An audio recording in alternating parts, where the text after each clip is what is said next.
মহান আল্লাহ সুবহানাহু ওয়া তাআলা আপনাকে সৃষ্টি করছে তার ইবাদত করার জন্য।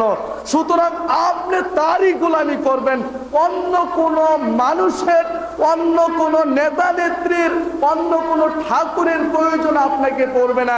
একজন নেতা যেই নেতাকে হাত ধরে, যেই নেতার পথ ধরে, যেই নেতার আদর্শ ধরে একমাত্র আল্লাহর সান্নিধ্য লাভ করা সম্ভব, তিনি হচ্ছে আমার আপনার প্রিয় নেতা হযরত মুহাম্মদ রাসূলুল্লাহ সাল্লাল্লাহু আলাইহি ওয়াসাল্লাম।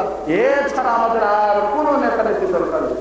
নেতা তো আমাদের একদিন বানিয়েছেন আল্লাহ, ওই নেতাকে অনুসরণ করতে হবে, ওই নেতাকে ফলো করতে হবে, ওই নেতার আদর্শকে আমার ভিতরে লালন করতে হবে, আর ওই নেতার পথ ধরে আমাকে চূড়ান্ত পথ জান্নাত পর্যন্ত যেতে হবে।